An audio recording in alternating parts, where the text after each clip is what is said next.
live at the Waterfront Village with my friend, the zombie, Jonathan. You're looking good. Jonathan just got an awesome face paint job. What do you think? I like turtles. All right.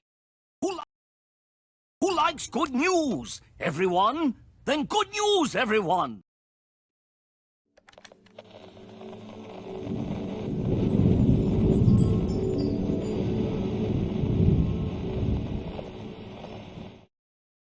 What's going on, everyone? It's Nina Infinity. Welcome to my show on this Friday. This is Infinite Hope. It's good news because it's Good Friday, and we're here to report much needed good news because the world is always going to hell in a handbasket. So we need to level things out, level the playing field, tell everybody that there's still good things happening in the world. There's still good humans. There's still cute animals.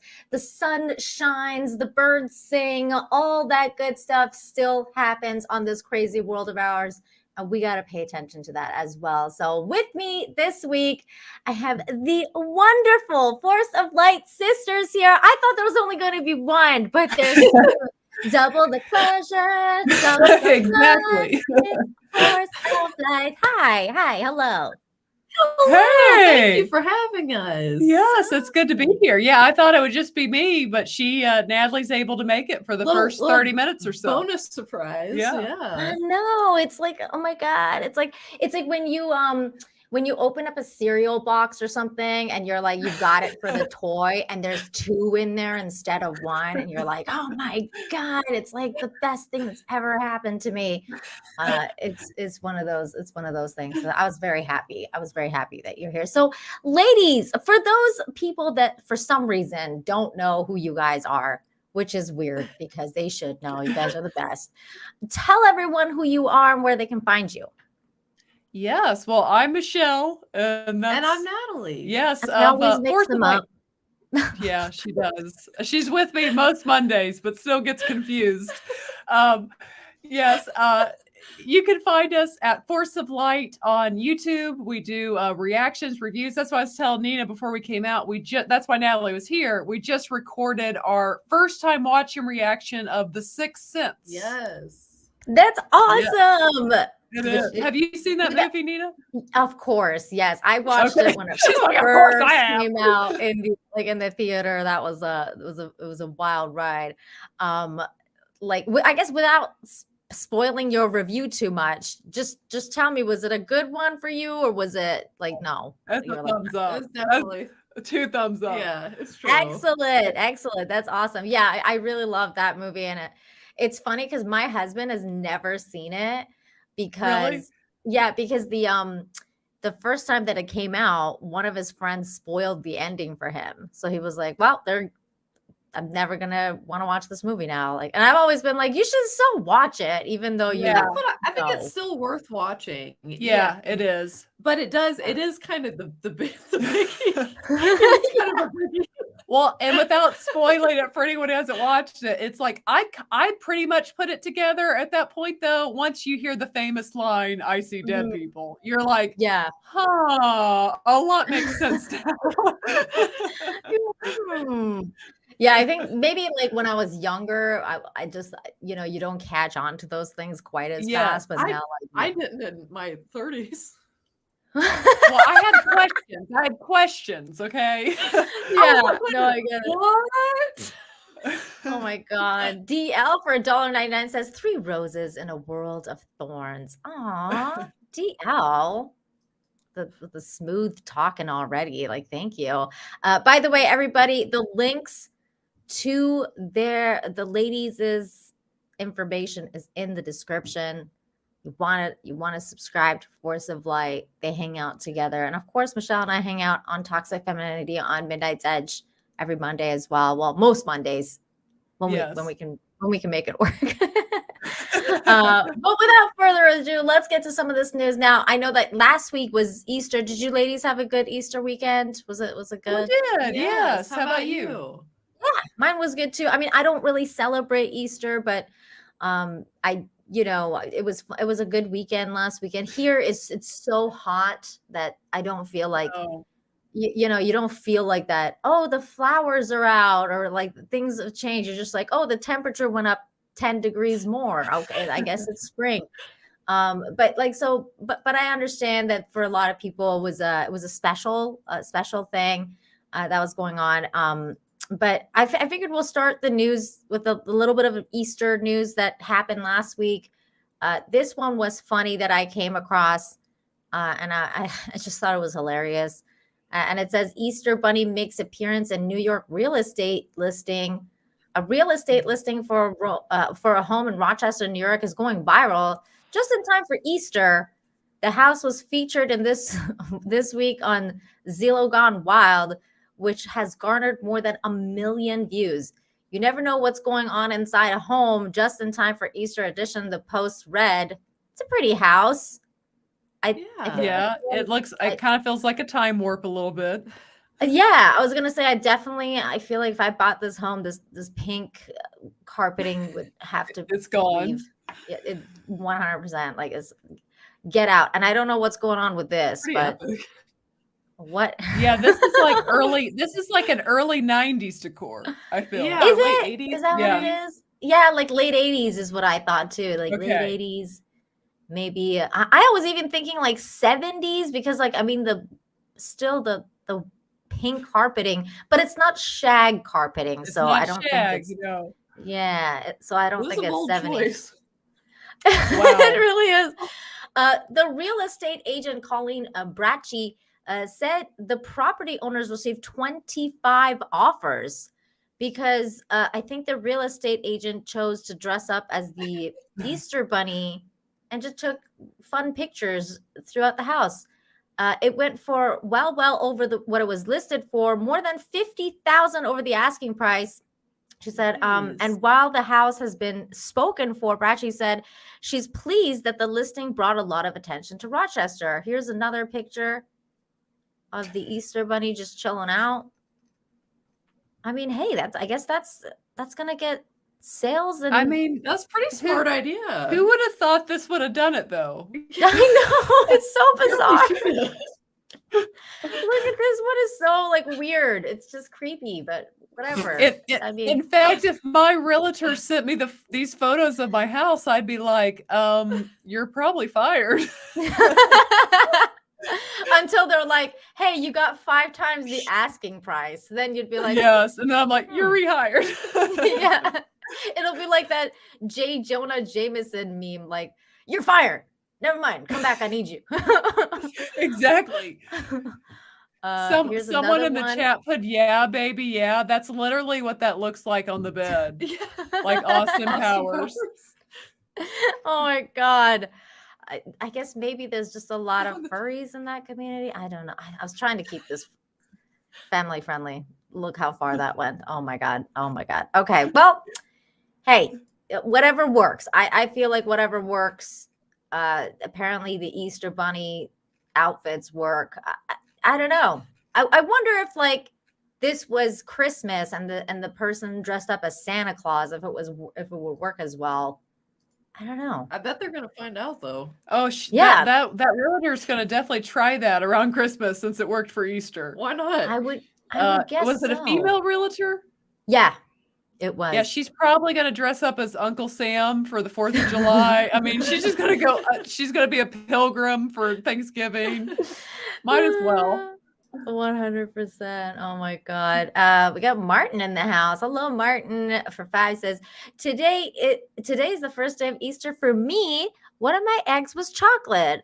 Are those still banned in the US? Sad. They're banned in the US.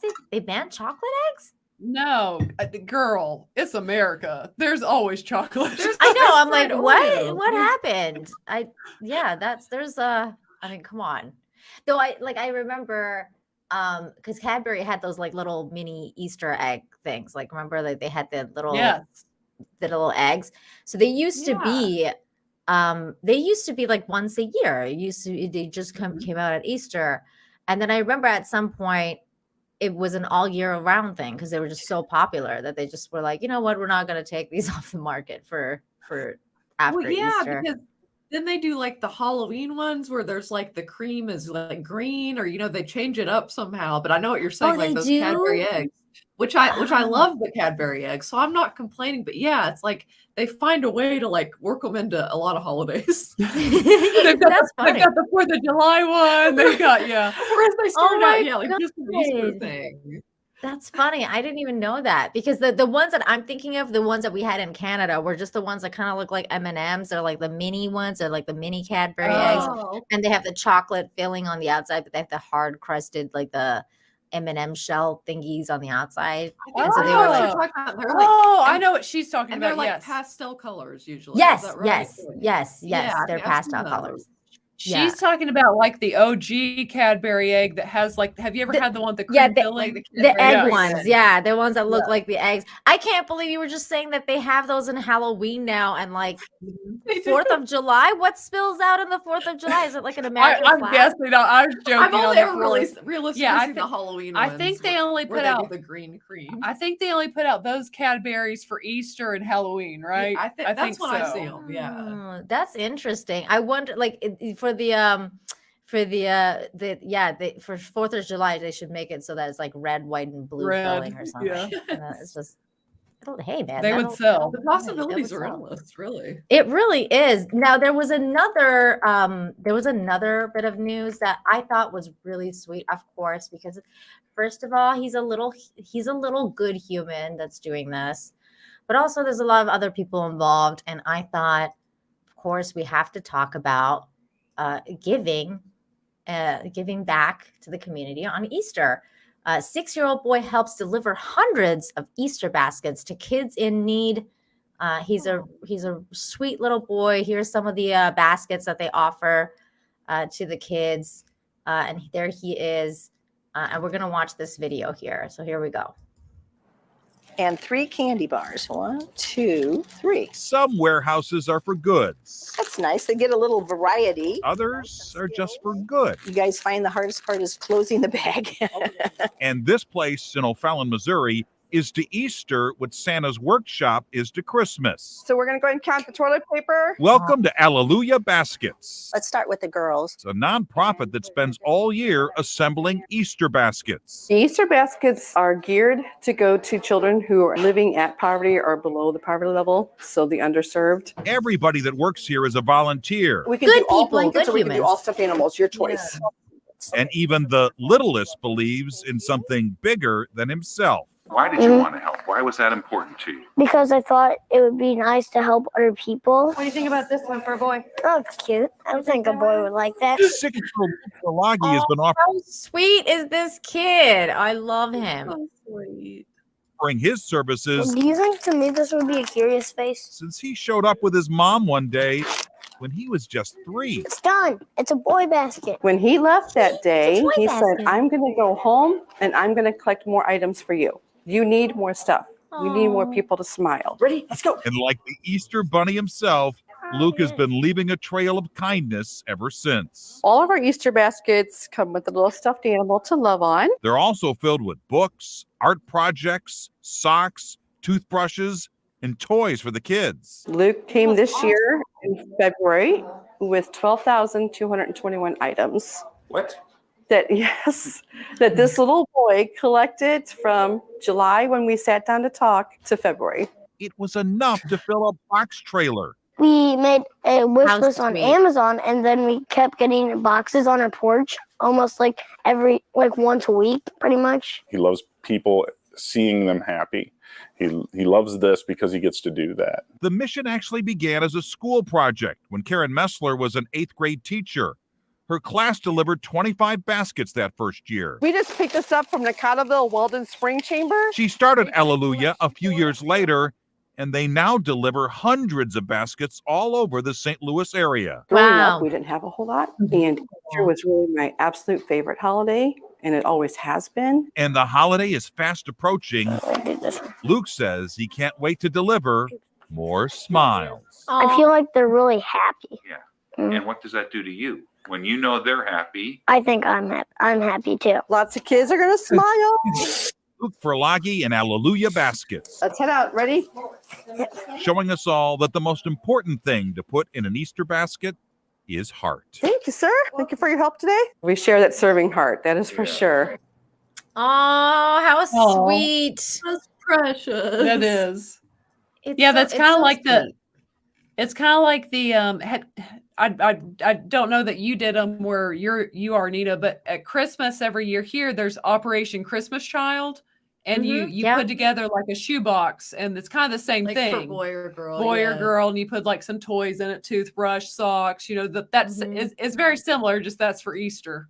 But that's so That's so cool, and it cool. just goes to show, like, something might start small, like, somebody has one idea, they have an idea, and then it can really grow into something and touch a lot of lives, Yeah. It's just I love stuff Yeah, like that. that's why that Karen lady, like she was a good human too. Like she started out, she was a teacher. She's like, I'm gonna start this out, and then it expands to all this stuff, and then it's encouraging this other little boy to help out too. And I think that that's really cool because it also shows that he's got good parents that are kind of instilling those values like let's go and volunteer because that's how it started. One of his parents was volunteering there, and then he's like, hey, I like helping people, and they just keep going with that. And I think that that's instilling the values that this society desperately needs right now. Is we need more And giving like he people. said, I think the most touching line, like, "To make other people happy, it makes me happy." And Yeah. there's such truth in Truth, that, yes.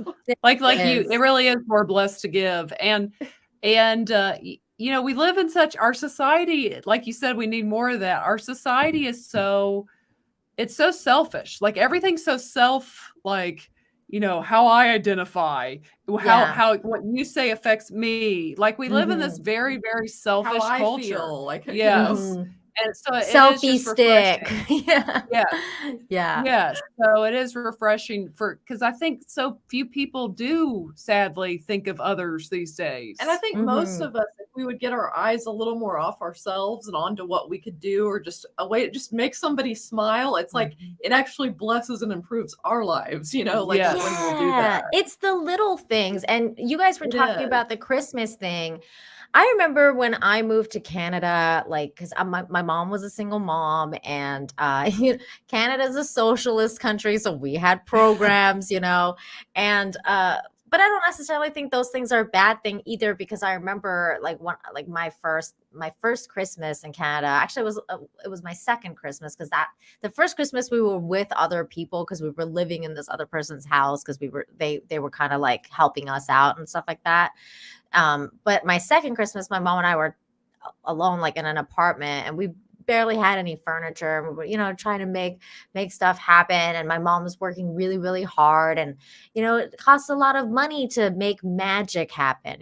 So I remember that she signed up for one of those programs. And one year, like I heard a knock at the door, and a bunch of kind of like Santa's elves. Like this one guy was dressed as Santa's, and there was another, like a bunch of Santa's elves, and they had like this huge box of like food and just treats, candy, toys, like all sorts of stuff. And my world like just lit up, because I was kind of really sad that I didn't get any gifts, and because we didn't have huge family in Canada at the time and everything like that. So it just felt like, oh, I'm missing out on this big thing. And then this happened, and it just was like the sweetest, like it gave me such a good feeling. So that's always stayed with me, like that feeling of being a kid, and like realizing that you're not alone, and that there's people that actually care about you. And Yes. And I that you still are cared remember. for. Yeah. I still remember like the volunteers' faces. Like I still Yeah. remember like when they came up to my door with like all this stuff. So it was just it that feeling that it left in me. I always want to carry that forward. Like I want to make sure that other kids that are in need like get that thing too. So I always try to donate to food banks or toy drives, and like things like that, because I think those are so important. And Yes. speaking So of great important. humans, here's Dimongini. Hello, Damanji. Dimanji. Dimanji for $2 says, "Look at these beautiful women. Hey, ladies. Hi. Hello to you. Aw, so cool. I love it. I love it. Where is Canada? It's north. It's the north, the Way Great White north. North. It's way north, almost near Alaska. Okay, next story. God, it's what the most annoying part is about trying to share a good news story. especially when you go to like New York Times or not New York Times, New York Post or like Fox News, as they have all these bad stories everywhere. Yes. So you're like, I don't want people to see this. I just want people to see this good news. Can I not have all of that crap shown? But okay, we're gonna have to do what we're gonna have to do. But hold on a second though, before we do that, local heroes here dropping a big fitty. Thank you so much, local hero. Hi from Scotland, you three lovely ladies. You. Wait, can I say this in a Scottish accent? I'm not even gonna try. I'm not even gonna try. No, I want to hear you try. Oh my God, you want to hear me try? Okay, local hero, like I'm sorry, okay? Like in advance, I'm sorry. I can't. Okay, hold on. I can do this. It's when the pressure's on, it's hard. I know it is. Hi, I can't even do. Hi from Scotland, you three lovely ladies. I like it. I can't do that. I butchered it. I'm so sorry. I think it was pretty good. I tried. I was trying to channel Miles O'Brien, but I couldn't quite get it. It didn't. So happen. someone in the chat said, "Clip this." Well, at least I made people laugh. That's what I'm here to do. Exactly. It was terrible. Look, I'm sorry. I apologized in advance. I was trying. It didn't work. I think it did. Thank you. I really appreciate that. Thank you so much for the support.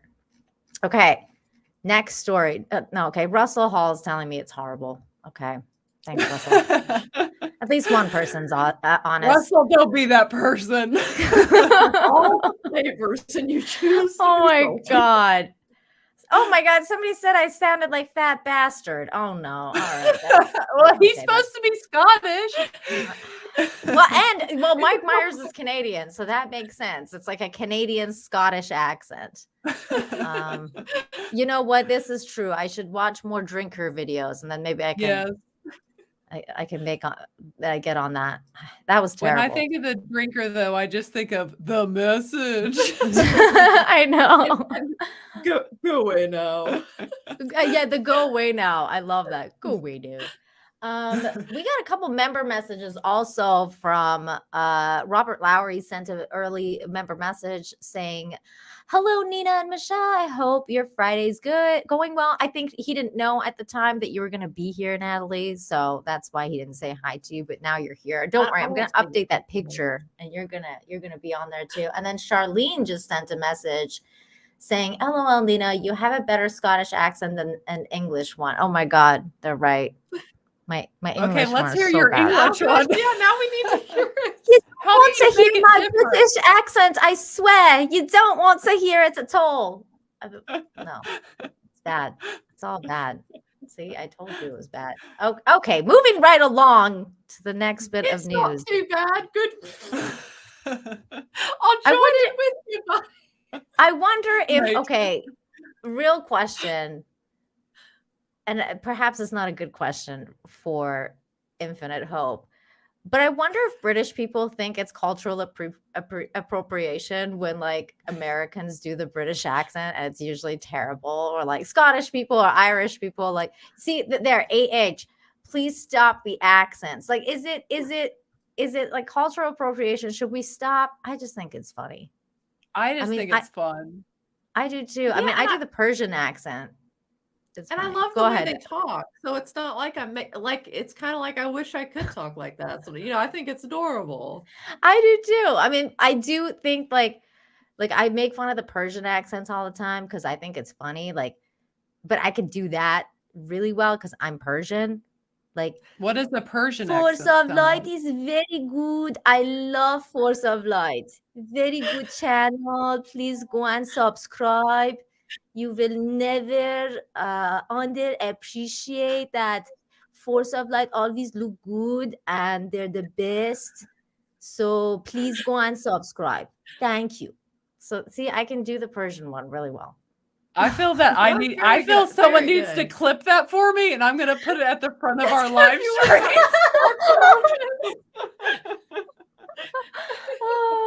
Oh my God. That's too funny. John Thomas from Five says, I'm surprised Critical Drinker wasn't summoned by that horrendous Scottish accent. Well, there you go. John Thomas thinks it was horrendous as well. Well, we say to that, it'll be fine. Oh no. Okay. Well, I'm just trying to make people laugh, so that's okay. Shane G says, we'll have to take your word that was a good Persian accent. Hey, if there's anyone in the chat from LA or from Vancouver and you've heard Persian people talk, I'm sure they can vouch for my Persian. For my very good Persian accent, it was the best. Okay. I don't know what you're talking about, Shane G, but you need to check yourself. Okay, here we go. Next. Nina, I have a question. Do you know on Bravo there was a show? I think it was called like Shaws of Sunset. Have you ever heard of that? No, but that means Kings of Sunset. Okay, what is that? But it was like they were like all rich, but some were Persian, like some were, like from the Middle East, but yeah, some were Persian. So I was wondering, I probably have heard the Persian accent before, but they all live in LA, like all very rich and everything. Yeah, that's probably the kings, but yeah. Kings. Well, Shahs means kings, so that means that's where that. But yeah, it's yeah. Look, there's Darren. Yeah, it's true. North Van sounds exactly like that. That's literally where I grew up, North Van. Okay, that's funny. All right, here we go. Next bit of news. This is which one was I going for next? Okay, yeah. Good humans doing good things like saving people's lives. Here we go. Teacher driving home from work pulls over to save choking 100-year-old woman. Wow. This was a crazy story. What is this word? Let me move this closer. Wow. Okay. A Centurionian survived a choking incident while riding a car with her daughter in Hawaii, thanks to a good Samaritan who jumped into action. She started choking, and it sounded like it was completely airway obstruction. James Ireland, MD, director of Honolulu Emergency Services Department, where the woman was treated, told Fox News Digital. She was not able to move any air, so that is a true desperate emergency that really needed immediate attention, Ireland added. They were 10 to 15 minutes from the nearest hospital. Ryan Roberts, 45, a ceramics teacher at the Loani School in Honolulu, was heading home after work with his two sons on March 29 when he noticed a car in the left lane was stopped. The passenger door was open, so it was blocking part of the middle lane. Roberts, the man who saved the woman, told Fox News Digital. The woman, who was reportedly 100 years old, looked panicked, according to Roberts. This woman is going to get hurt, Roberts said to his sons. She's standing in the middle of the road. Ireland said a number of Good Samaritans also pulled their cars over to help. There he is. It's a good human. But this teacher, Roberts, who had just gotten off work and had splashes of paint of clay on him because he works as a ceramics teacher, just springs into action, Ireland explained. Robert said he remembers pulling his car over and running to where the woman was struggling to breathe. It turned out to be a daughter trying to help her mother, who was choking. Robert said the daughter was kind of frantic, and the mother wasn't doing too well at one point. She was gasping, starting to pass out. The woman had been choking on a cough. What? Like a cough thing? Drop? Yeah, like a cough drop, according to Ireland. Robert said that he reached for the woman, spun her around and administered the Heimlich maneuver. Oh my God, gently, because he was afraid of hurting her, but nothing happened. I tried again a little harder, Robert said. I gave her the Heimlich a third time. Pretty good. She coughed quite a bit. Some stuff came out, and then she started crying. I said, hey, if you're crying, you're breathing. So stop crying and just concentrate on breathing. You're okay. That's funny. There he is. He's like trying to help this like panicked old woman, like, stop crying. Like, you almost died. It's okay. Get a hold of yourself, woman. Robert said that after he saved the woman, he noticed the driver pulling up who was wearing an official badge. I flagged him down really quickly, and turned out he was an EMS. That was wonderful. Robert said the daughter of the 100-year-old woman came to give him a thank you hug. I told her, I'm glad everything's okay, Robert said. When the fire department pulled up, I didn't think I was needed anymore, so I just ducked out and left. The woman who Roberts had saved was taken to the hospital and was in stable condition, according to Ireland, and added that the Roberts took off without leaving his name. He didn't need any recognition, Ireland said. He just made sure that she was okay, thanked the rescuers who came, and went and off he went, not seeking the limelight, not seeking any accolades, but he sure deserves them. Roberts was, however, had been wearing a shirt with a school logo on it, so Ireland was able to track him down the next day.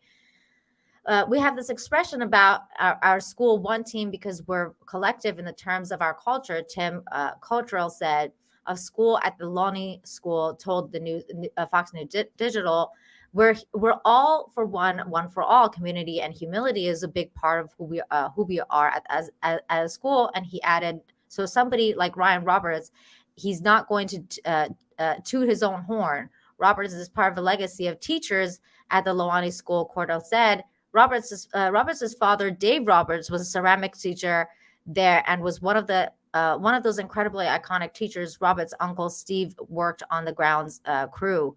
Ryan and his father still give evening ceramics courses where albums from 30 years ago will come and take classes. He said, alums.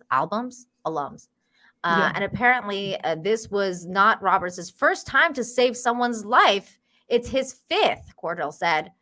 He's resuscitated a number of people with CPR. It takes that kind of awareness in those situations to recognize that something was going on, but then he immediately knew, okay, I've got to do something. He added that all of the faculty members are trained in CPR, and they also train students starting in 9th grade. I think that should be earlier. Like, get people trained in CPR as early as possible. You never know when that could come into play and help save someone's life. I've covered news on this channel before of like little kids who've seen CPR classes on YouTube and learned and ended up saving people's lives. It's pretty cool. You could definitely teach like as early as like 5th, 6th grade, I think. Yeah, I took it, I think my either freshman or sophomore year. I learned all that stuff, CPR, everything. Oh, that's awesome. Yeah, I learned it a little bit later when I was in like lifeguarding school because I had to learn. Yes. To save people. To get the job. Yeah.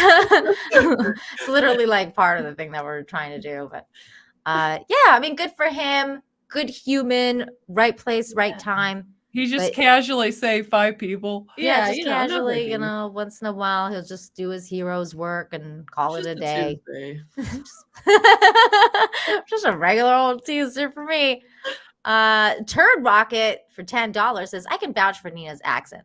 The best manager I've ever had, Kawala, was an old Persian lady, and she sounded just that way. Also, I DM, DND, and do accents, probably bad ones, and I agree, accents are fun. There you go. Thank you for vouching for my Persian accent. I really appreciate it. I feel very justified and validated. Thank you very much. Thank you. No, seriously, thank you. Okay. Here we go. Someone else in the chat had said that they were Scottish. I think Irish, and they approve the us talking in their accents. Oh, okay, that's good. Yay! I'm glad to hear that. We love a tolerant king. I always mispronounce that word, like maneuver. I always say manure. Well, some words, especially when you're reading live, they just look a certain way. Like when you're reading that word, it does your mind can kind of read it one or the other. It's true. Mm-hmm. Yeah, because of like the U and the E sound or whatever. It's just like totally. Just stay out of Scotland, Okay. I will. I will. Okay. Next bit of news, and by the way, whenever you need to go, Natalie, just let me know, okay? Like, Okay. Yeah, I'll go ahead and head on out here, but I wanted to thank you for having me on, and hopefully we'll do it again sometime. yeah, of course. Anytime you feel like, hey, I want to hang out with you on Infinite Hope. I've always told Michelle to just hit me up and be like, I want to hang out on Infinite Hope. So we'll make it happen. Okay. Well, thank you to the hostess with the mostest. Oh, I'm so glad that you are here. It was an absolute pleasure. See you Me next time. too. Bye, Natalie. I'm like, shut the door when you leave. Yeah. Aw, yay, Natalie, everybody. Make sure you're subscribed to Force of I'm gonna Light. move this. Michelle's around. staying, though. Yeah, Michelle's I'm staying. staying. I'm just moving my chairs around. I'm No still worries. here. Everybody's saying bye, Natalie, in the chat. We love Natalie. Yeah, thank you for the ginger surprise, says Spike and Madness. Absolutely. Ginger lives matter. Oh yeah, I've got that right here. She doesn't even know about that. Yeah. Oh my God, yes. That's right. Ginger lives They do. matter. In They fact, speaking do. of that, I was telling Natalie, I watched for the first time since I was probably like a kid, I watched the like OG Little Mermaid. And like I thoroughly enjoyed it as an adult. Like it was so good. It's so good. I love it. It's my favorite Disney movie ever made. Yeah, it's really, really good. I love it. Okay. Next bit of news. The next two stories are very humans saving human stories again. And it's really cool how these, people, come through. And it's just really cool to see. Well, and I think, the show, like it's important to highlight these things because I think it's so easy to get kind of black-pilled some people like in our society, but it's like good people and good things happen all the time. It's just they don't generate clicks and interest, so they don't get covered as much. Exactly. And I feel like even especially within our own circles, Michelle, like it's just like we're constantly talking about all this like kind of like bad stuff. So it's just I think it's important for everybody just remember that like it's not all bad. Like there's definitely some good things. Like even for example with the body positivity movement. I know, Michelle, you know my point of view on it. And I what I don't like that kind of stuff. But I will always encourage people who like this man right here are trying to make their lives better. Like there's nothing, sometimes, you're a big person. It's just the way it is. It's just the way God made you. I understand that. But like, as long as you're not kind of like stuck in that mentality, I'm big and I'm not going to be able to not be anything but that. And I'm not going to make my life better in any way, shape, or form. All I want is for people to make an effort, and like this is one of those stories. Well, it's like I think our society likes to go to extremes because it's like body positivity. There's a difference between this guy who realized it's not healthy for me to be where I am. I need to do something about it. Or compared to like a Lizzo who's just like, I'm big and proud. And exactly. It's very different. And back in the day, it would go to the other extreme. And it's like, body positivity, like just be at a healthy weight limit for you and be happy with it. That should be actual body positivity. Exactly. And like, you should just be happy in your own skin and your own body and your weight, no matter what you are. But like, know that you can always improve. I know I can improve even though I'm skinny. Like I know that I can improve. I can tone. I can, I can work on my body. You can always get healthier. Like it's not about, sometimes some people are too skinny. Like they got to figure out how to eat better and, put on some weight because, you need some weight on your, some meat on your bone. But this is one of those stories that I thought was really cool. Again, it's a story about a father. Wow. Dad loses 80 pounds to become a kidney donor for his son. This is a really cool story. A father, Arivat, Canada, has been approved to be his son's kidney donor after losing 75 pounds. This is the original photo of him. And says 16-year-old Hunter Kabultsek. I hope I said that right. Yeah. Kaplutsiak was diagnosed with stage 5 kidney disease in 2020. His kidney was operating at 16%. His father, Daniel, was a blood type match, but there was one problem. I was overweight, said Daniel, who at the time was 275 pounds. To be a donor, he had to get his weight under 200 pounds. I was determined. I really love him and I put my mind into it. I'm going to do it. And I went at it, Daniel told the CBC. And there he is playing hockey with his son, losing weight. As you can see, you can already see the improvement. Yes. Incredible. In March, about 1 year after he started his weight loss regimen, he had reached his goal. Now he weighs 195 pounds. Daniel got the call on his birthday last month, confirming that he was accepted as an organ donor for Hunter. The transplant is scheduled for June. I'm pumped up, said Daniel. I'm really, really happy for my son. I don't care about myself. But as for my son, donating a kidney so he can be a regular teenager without having to take these 10 pills a day and stuff like that, while being active and aggressive hockey player, I just can't wait until his strife is over, Daniel said. He did it all for the love of his son. Isn't that just the sweetest thing? It is. I was determined, he said. Lots of work, lots of walking, challenging at times mentally, but for the love of my son, I just kept pushing myself, and it's paying off now. Daniel said he hopes to be an inspiration to anybody else who's struggling to make some necessary changes in their lives. Whatever it is, just put your mind to it and go for it, he said. If I can do it, anybody else can do it. Yeah, and like that's the thing, I mean, it's not, especially if you have that much weight to lose, it's not an easy journey. It's not a short, it's not a sprint, but like it can be done. Like it's been done so many times, and those people are so fast to tell you when they talk about how much better they feel, how much more energy they have. It's even interesting. I wonder what the medical reason why he had to lose weight to give him his kidney. Yeah, I wonder for that too. I mean, I'm guessing maybe high cholesterol. I'm not That's sure. what I was wondering. Again, it just goes to show, body positivity should actually be about promoting like a healthy lifestyle and weight.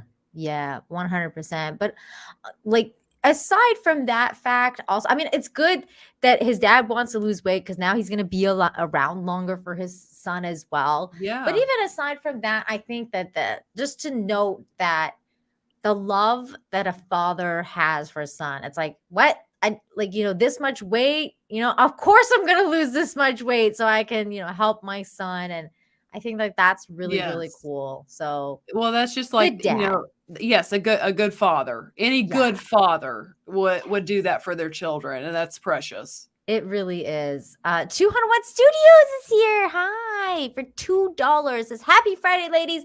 Infinite Light is here. Oh, that is true. I love that. I like it. I like it a lot. Ear Elephant for $5 says, excuse you. This is the internet. I'm not here for feel good or be happy. I'll have none of it. You ladies knock it off immediately. I will not. But yeah, thank you so much for that. I like your avatar. It kind of reminds me of X-Ray Girl's icon and Conan, but like more dressed. There's more conservative. Okay, next story. Now this one is crazy because there's always like stories that blend into each other. So this is another kidney story, believe it or not. But this time, the donor is a complete stranger. And this is a crazy story. It says Uber driver donates kidney to rider he met nearly 3 years ago. God must have put you in my car. He was also an Army veteran, which is awesome. There they are. And we're going to watch the story, if my Mexican internet allows us. 3 years ago, William Sumio Jr. needed a kidney transplant and was on the waiting list. That was until one car ride literally changed his life. After calling an Uber to pick him up from a vascular center in October of 2020, Williams driver Tim Letts listened to his situation and offered his own organ to donate. They were a match, and a year later, they had the operation. William and Tim join us now. Good morning, gentlemen. Good morning. Good morning. So, William, it's the end of October, 3 years ago, almost 3 years ago, and you get an Uber, and it literally changed your life. Tell us about the ride. The ride was fantastic. I got the Uber to bring me home, about a 40-minute ride, and I met this gentleman that, you know, he talked back when you start conversation, and a lot of Uber drivers don't.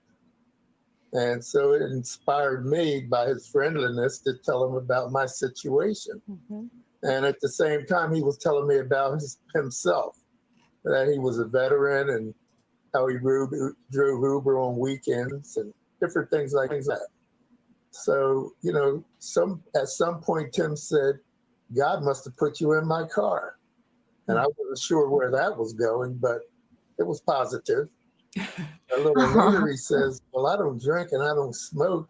I'd probably be a good donor. And then I said, I think you'd be a great donor, as they're two of the requirements.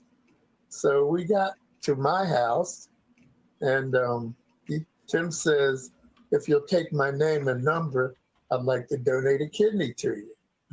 And it was like shock. I was so nervous I could hardly write his name and number, but I worked it out. I got it. And I texted him later the information to my transplant center. And, you know, That's incredible. Tim, the person that he is, contacted him, and the rest is history. Except when he called me one day and he says, well, you know, we're a match. And I had no idea, because they don't tell you anything about the donor and vice versa. Yeah. But we were not only a match, we were. All right, William, I want to get Tim in before we run out of time. What an incredible story. Tim, you did this. You didn't hesitate. And that very day, in one moment, you decided to see if you were a match. Why?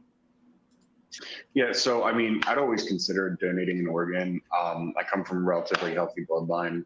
I'm pretty healthy, so I don't see that being much of a challenge.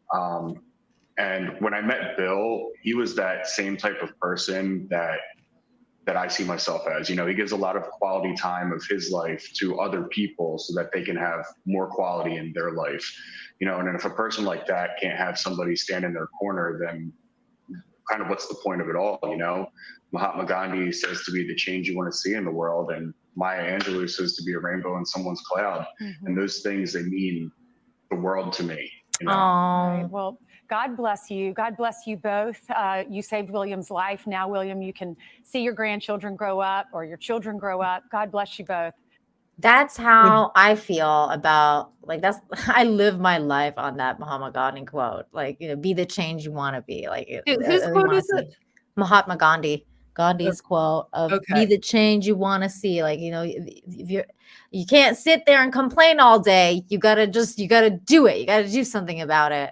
Well, and something I want to point out of that video is like him saying, like, God must have put you in my car. The guy that received it had a cross around his neck. You know, society likes to find negative stories about people or faith-based or things like that. Hollywood puts it into movies all the time. It's always negative if it's Christian. But it's like, that's the reality of most of the time. But they don't like those stories because it doesn't fit a narrative. When it's like, that very much is like the gospel. And yeah, that story's just precious. I mean, wow. Like, I mean, love it. It makes you like, would I do that? Like, I mean, wow. An Uber guy. Like, imagine how giving that is. Like, I mean, speaking of giving, here's Legal Vices in the house. Thank you so much for that 10,000, I think it's Wuans. Manual Legal Vices raid. Don't have redirect permission to you. Well, guess what, Legal? You do now, because I saw your peeps in the chat saying, raid, Legal Vices wants to raid you. So I went into the back and I'm pretty sure I gave you permission now. I don't know how any of that works or if I did it right, but I think you have permission now, sir. So thank you so much. I don't know if you know Legal Vices, Michelle, but No. he's a very nice man. Lawyer, lives in, I know nice and lawyer don't really go together, but he lives in Korea. He's got an awesome beard. He's just a really nice dude. So you guys need to say hello at some point. So there you go. Nice to meet you, Legal Vices. Yes, thanks again for the raid and the super chat. So sweet. And we got a couple more super chats here from KB for $5. Says, happy Friday to two of my favorite and inspiring ladies on YouTube. That is so sweet. That is. Are Yes, you in thank the you. service too? I think you're in the service. It looks that way. Yeah. So that's awesome. And then 200 Watt Studios is here again for $2. Says, when I offer my organ, it doesn't work out so well. Oh my God.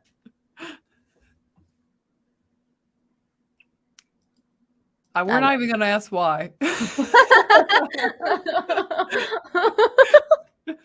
my God. I have an idea why.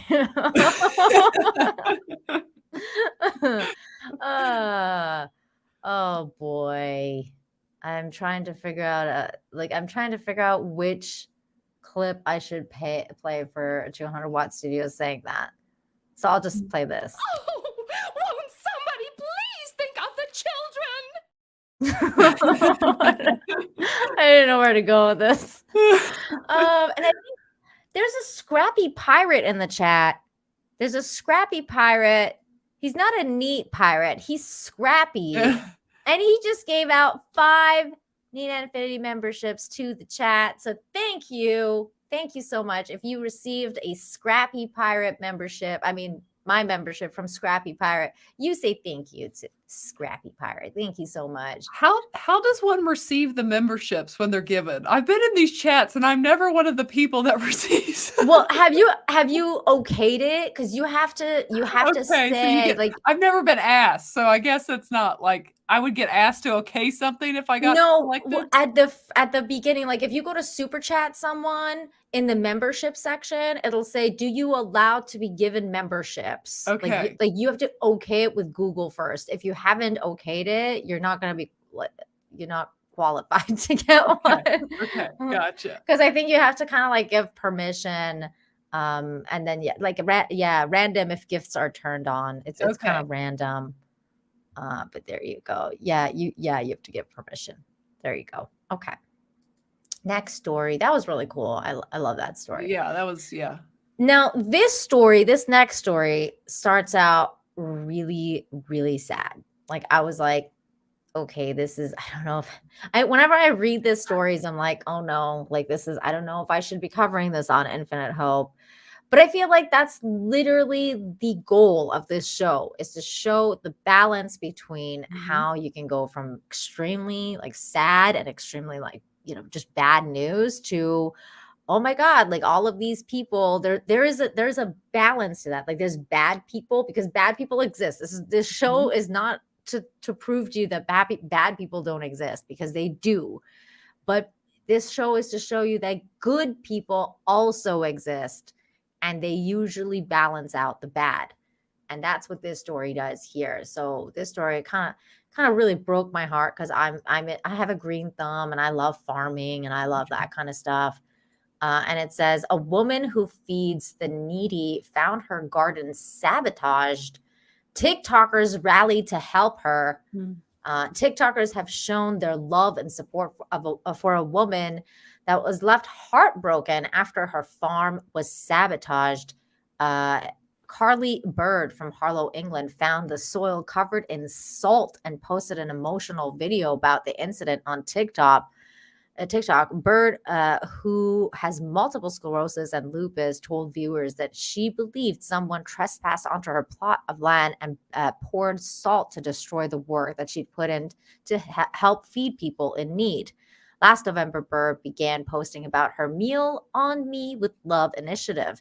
I transformed my garden into an ultimate to provide those on benefits, pensioners on state pension, and those on a low income free organic fruit and vegetable plus essentials. They receive a large box that contains essential plus enough food, fruit, vegetables, pasta, rice, breakfast, etc. At the amount of people in the household, Bird said. Bird said that she's fed more than 1,600 people amid the cost of living crisis in the UK. After Bird shared the heartfelt break with TikTok, users began pouring donations and advice and support. Now, I don't know if we want to watch the video. It's just basically like her crying. It's really sad. We don't really need to watch it, but she just kind of like, shows the land and, talks about how she's just like really upset about it. Bird's Meal on Me with Love fundraiser has been flooded with donations in light of this incident. And as of Thursday morning, Bird's GoFundMe campaign has raised £184,777 of its initial goal of 4,000. The world needs more people like you, one person wrote with a $15 donation. Your love and compassion and humanity is amazing. All of us would be so lucky to cross paths with someone like you in a time of need. Another person commented with a $10 donation. Bird said in an update that with the help of others who was able to dig up a lot of the salt and plans to cover it with topsoil to neutralize it. I'm absolutely overwhelmed by everyone's comments and everything, she said. I really do appreciate it. Thank you. And I checked the GoFundMe, and as of right now, it's gone higher. Let's just say that. Well, good. As of right now, we're at 200,033. Oh, it went up even more. There we go. How amazing is that? That is. And my gosh, like, it's one thing to destroy someone's garden in general, but to destroy someone's garden who does this to help others, like, it's just someone put in your chat, like it's just so evil. Like, it really is. It is. It's 100% evil. It is. But evil people exist in this world. Evil people exist, and these kind of things happen all the time. But this woman, and I watched one of her, like the thing, like the video that she was crying in. At the end of it, she said, "You think you're gonna stop me? You're not gonna stop me." Pounds. Yes, it's pounds. It's corn poke. It's pounds. I always say euros. Did I say euros? She was saying, you're not going to stop me. Like, you think this is going to stop me? This isn't going to stop me. And that was one of the things that really like resonated with me, because it's like when evil people do this kind of stuff, it's like they want to kill your drive. They want to kill that good part of you, because they're like, oh, if I stop this, then maybe she's never going to do it again or whatever. But this person was so driven and so just held steadfast to their convictions that they're like, no, this isn't going to stop me. And not only did that come through and resonate with so many people, like her work ethic stands on its own, but then it showed that people will support that. That's what people resonated with, the idea that we're going to stand with this woman who said she's not going to give up no matter what. And like that to me speaks plenty. Ear of Elephant for Two says, of course bad people exist. I've met Ryan Kennel. Poor Ryan. Ryan's a good person. But yeah, I'm just happy. I'm happy for her. I'm happy for the people that she's going to help with that money. Yes. So. Yeah, that truly is like a tale of good versus evil, basically. And really that good prevails. Good will prevail. Love and goodness and the force of light will prevail. Yes, exactly. We're here for the forces of light. I'm down. I'm down with all of that. Okay, let me see. What was the next story? Okay, this one is awesome in all sorts of ways. Hold on, here we go. It's a good story. It's a good story. It says, Texas man quits job to ride horse from Austin to Seattle. That feels like a quite a distance on horse. It is, and here's why he's doing it. 50 miles away in Round Mountain, Texas. Cyril, what were you thinking? What prompted this? What about is this a midlife crisis? He's well, only more 24. like quarter life crisis. I'm 24. Yeah, right. Well, you never know. Oh my God. Yeah, it's a couple things, but one of the most important things is it's a family tradition for each one of the eldest sons of my family on my dad's side, the Berteau, to do a great big adventure, and it's kind of a rite of passage, if you will. So my great grandfather started it, and then my grandfather, then my dad, and then now it's me. So I combined that with my love for horses and horsemanship that I've been riding for years. And yeah, just went for it. Well, did you have to quit your job? Would they have given you some time off? It's 6 figures. Well, they did say unlimited PTO, but no, I quit my job. And, yeah, I just went all in and started training, started preparing, and now I'm making the big leap. You certainly are. Well, we hope that this horse that you bought off Craigslist can make it that whole way, because I don't think He bought it off the Craigslist? horse That's crazy. is still for him. But I understand one of the things you had to do was to get ready. You had to desensitize the horse to cars and stuff like that. But what you learned, I think it was yesterday, day before yesterday, you were picking some rocks out of the hoof, and the horse took off. Yeah, that was actually yesterday. I had ridden through some muddy parts, and some rocks had gotten into his hoof, so I hopped off and started taking the rocks out. And I slipped and fell on him, which spooked him a little bit. And then as I'm trying to reach back to get him, it spooked him even more, and I couldn't reach the reins in time, and he just took off. Whoops. And Oh my God. yeah, How'd you I thought my catch day him? was done right How there. did you catch him? Yeah, thankfully.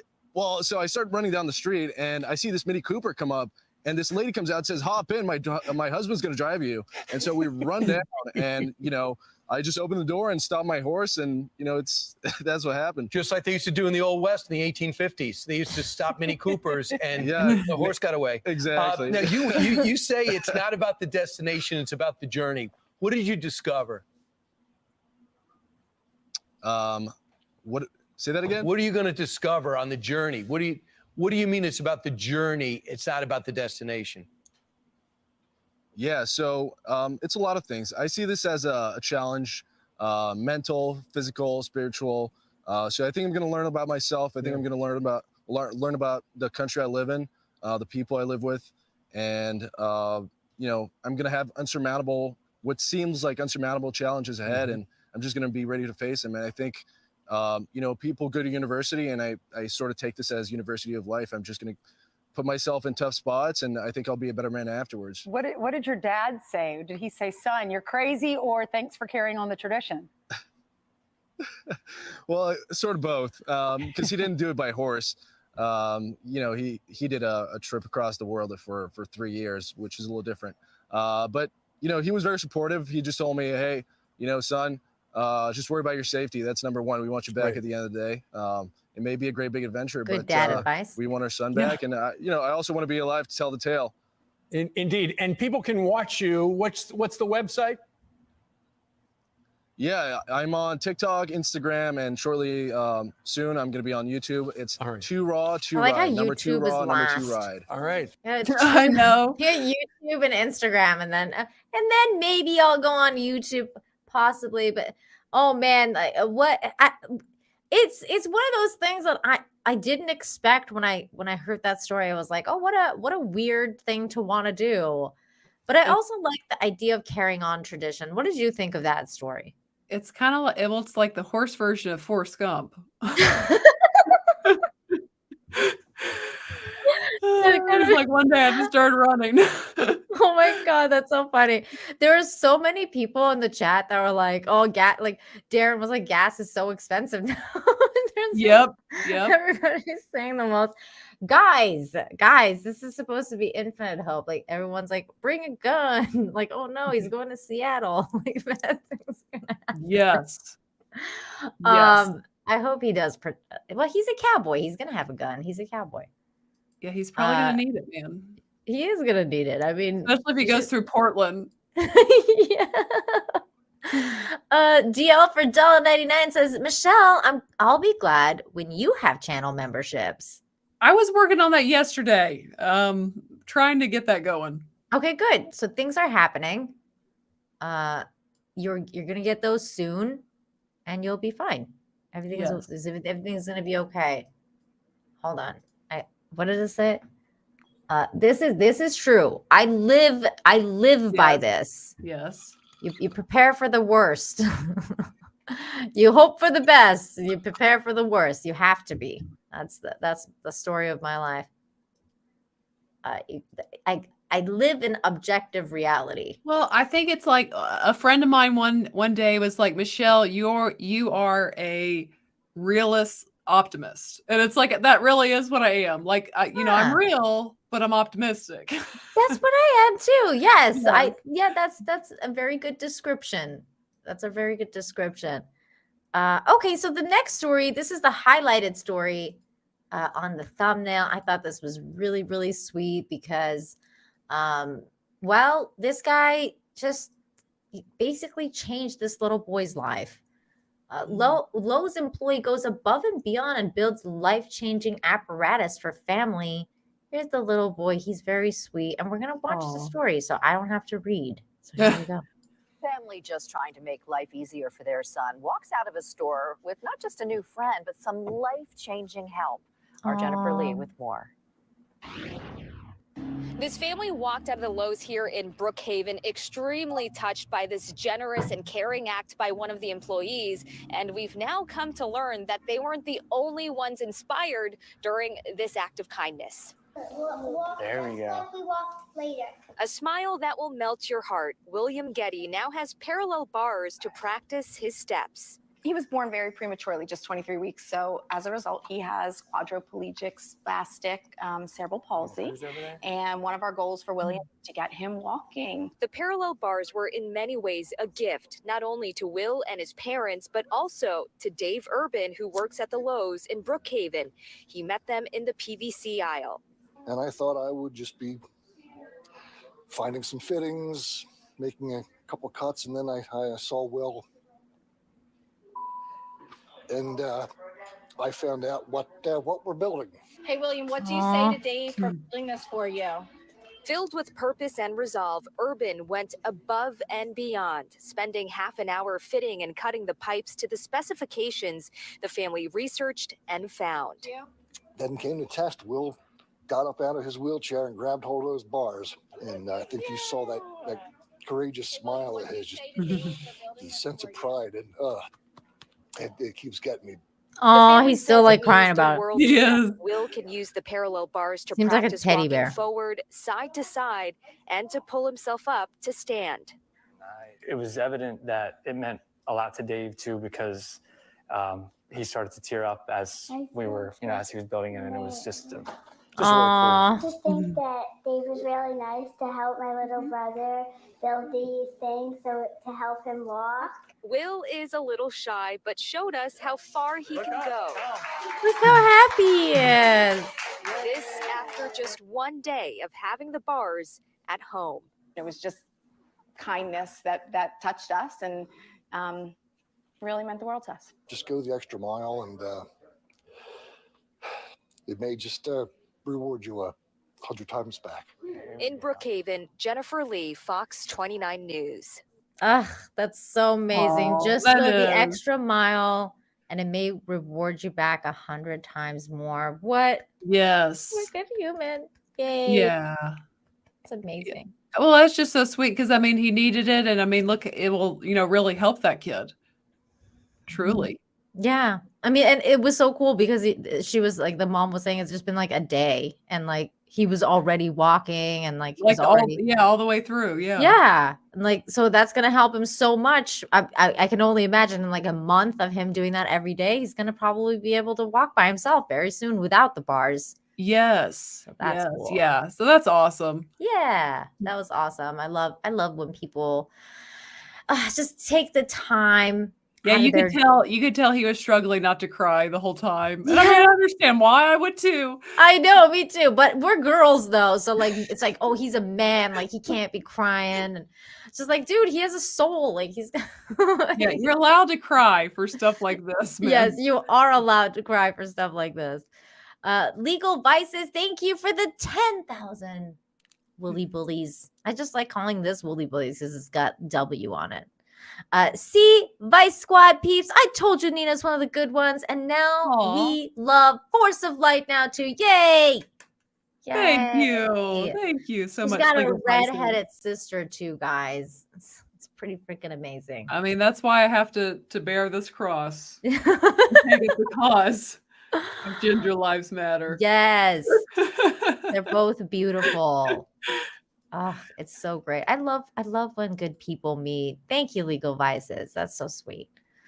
Yes, it's okay to shed a few tears. It's okay. See, Shane G's got it down. A lot of dudes are like that. And that's fine. You know, that's fine. Or in public, he says. I thought he meant I only I just got it. That was good, Shane. I like Shane, it. you got me, Shane. You got me. Yes, you're allowed to have emotions.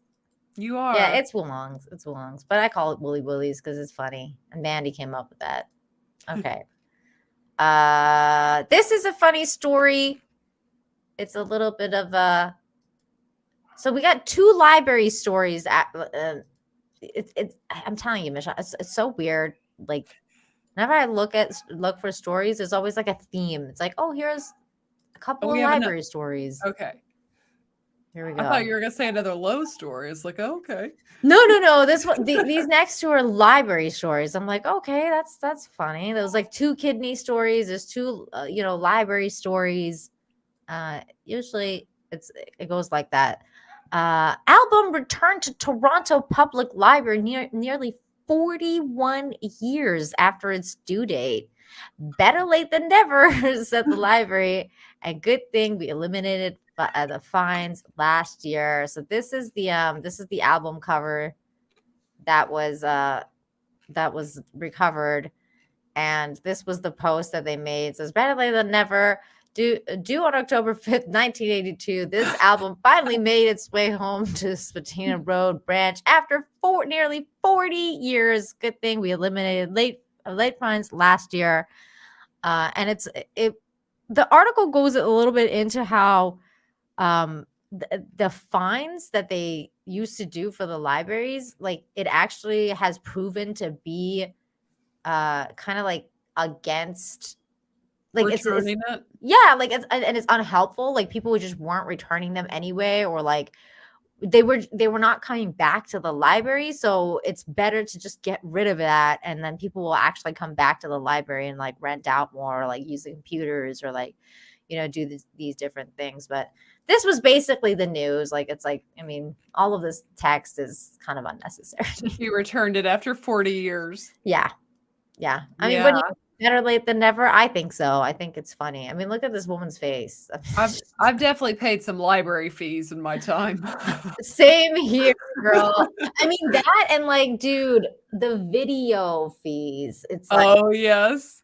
Yeah. Like especially from like Blockbuster. Like that's why when I got a job at Blockbuster, because I was like, I can't do these late fees anymore. Like, and then they were like, yeah, okay, you're hired.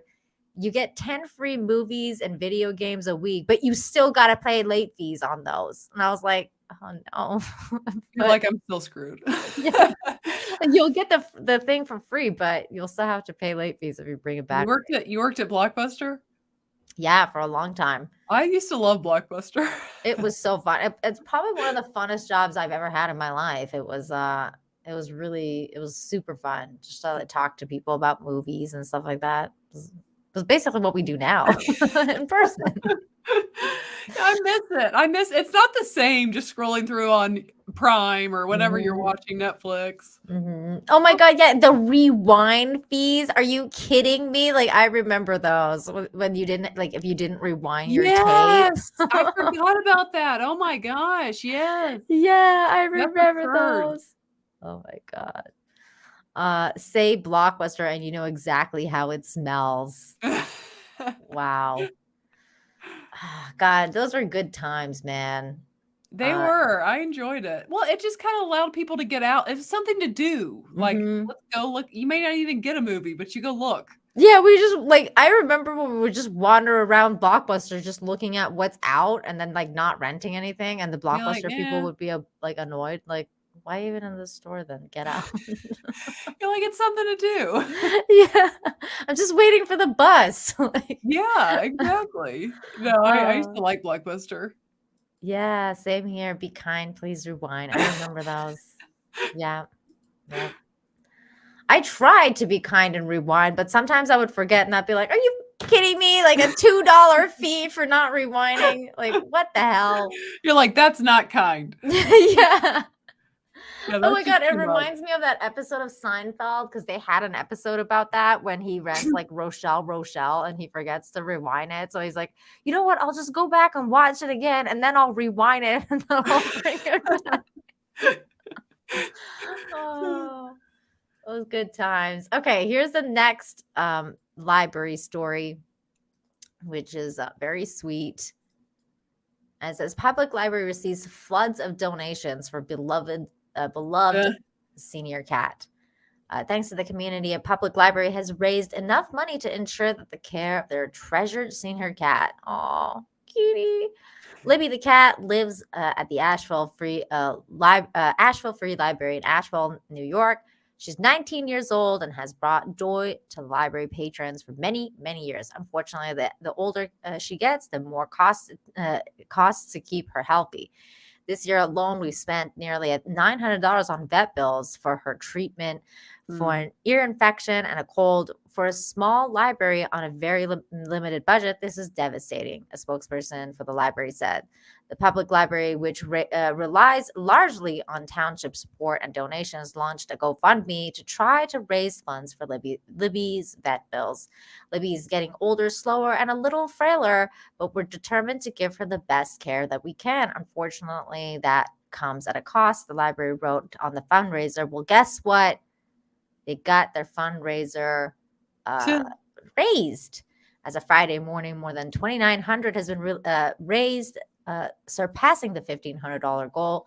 The outpouring of affection for our dear Libby has been so overwhelming. Director Christina Benson said, we've had folks coming in who've never visited our library telling the tales of cats that were important to them and how Libby's story in the paper touched their hearts. Benson added that Libby, who has recently been suffering from a cold, is now doing much better and that she has her medicine. Libby's going to doing so much better, and she's appreciated everyone's visits and well wishes. She wrote on GoFundMe, thanks to the community, we have raised money to ensure that her good care going forward, as well as paying her old bills. We love our kitty and we love our librarian, and your generous support has been great. Has been a great message that you all feel the same. Thank you. And I guess, that's one of the things. It's like, you got rid of those late fees and the people are probably like, okay, well, like since I don't have late fees, I can donate to this cat. Darren's comment made me laugh. What did he say? Late fees increase in library, or do you want to kill our cat? Oh, no. Darren. Oh my God. It's like we're going to have to jack up the late fee prices for our cat. But I'm glad that people came through to save the kitty cat. Yes, yeah, that's sweet. I meant to say, I remembered what I was going to say in the last segment because I noticed. So when you look for these stories, do you look like on CNN News, like all the different news places? Or? I look at a specific site, which is this one here, the Sunny Skies. That's like my favorite go-to place. And then there's another one that's called goodnews.com. That's actually goodnewsnetwork.org. That's actually the next one we're going to in the story, which is this one. But I usually go to these sites here. And the interesting part, now I'm not going to share the story right this second because I'm telling you about this first. But the interesting part was the Good News Network site. There's something going on with them because I used to share all of the articles that I would dig up on YouTube, like the description, so that people can like see that these things are real, and I'm not just making things up. And then I started getting strikes on, like, actual strikes. There was some sort of problem, so I had to appeal like 50 strikes one day because it was like it wasn't 50 strikes because I would have taken down my channel, but it was like warnings and stuff like that, and one of them was an actual strike. And so I'm just glad it didn't all come at the same time, but it was like all these things that I had to appeal. So I was like, okay, I'm just not gonna put, because it was like flagged for not safe content, and it was the weirdest thing. So I had to like appeal all of these things. So I just stopped putting the links in the description at this point. I was like, you know what, that's I can't do this anymore.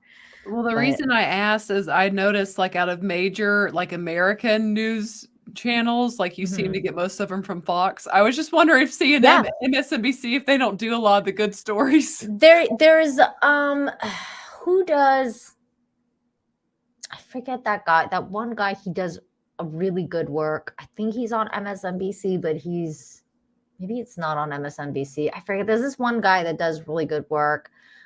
Good Morning America sometimes is really good stuff. There's yes, believe it or not, it happens. And then there's a bunch of, like, I've seen some on CNN. It's really weird though, because especially the CNN ones, I actually have to vet a lot more, because I caught a couple, like, ones that were, oh, like, this is good news, like CNN is sharing like that this is good news, and then I like go and read a little bit more about it, and I'm like, there's like alarm bells going off for me on this one. And then like maybe like a week later it'll be like, oh, this thing was totally fake, or like this thing that CNN covered was actually not this situation at all. So I'm very hesitant about going with specifically CNN, because they just had they've had really bad kind of track record on that. But interestingly, like, yes, what you say is true though. Like, Fox actually has a good news section. Other people don't have that. Like, Fox News has a good news section. Some of the news that they cover though is like definitely not good news. Like they'll put it on there and they're like, good news, and I'm like, dude, that is not good news. That's why I have to sit here and kind of like vet the stories that we do, because some of the mainstream ones are just like, they don't do a good job of vetting the stories, or like, I guess their definition of good news is very different than mine. Now this story, this was really cool to me because I like creativity and I like entrepreneurship. Now this let me just say this. I am not affiliated with these people. Okay. Like I don't know their companies. I have no stakes. I just found out about this and I thought it was really cool because my nephew was really young, and when he was a baby, his feet grew a lot, and he had he was born with like big, like nice little hobbit feet like that I freaking loved anyway. But he was, his feet were really big. And so, this is a really cool idea to me, and I can't believe some people haven't even thought about this until now. So this guy and a friend of his, they came up with these shoes that grow with the child. So it's an Indian entrepreneur who has designed a line of shoes that slowly uncurl as the child ages, intuitively solving the problem and reducing unnecessary manufacturing waste. Called Areto, the shoes were designed by Satyajit and his childhood friend Kurutika Lal. Their innovative knitted upper designed and with all the qualities a parent would want for their kids' shoes, have durability, flexibility, and washability. I'm gonna show you this shoe because I thought it was really cool. Like I was like, man, that is genius. It's a genius idea. You check it out. It just expands. And I just thought it was a really cool idea. That is nice for that age. It really is. And it comes in different colors.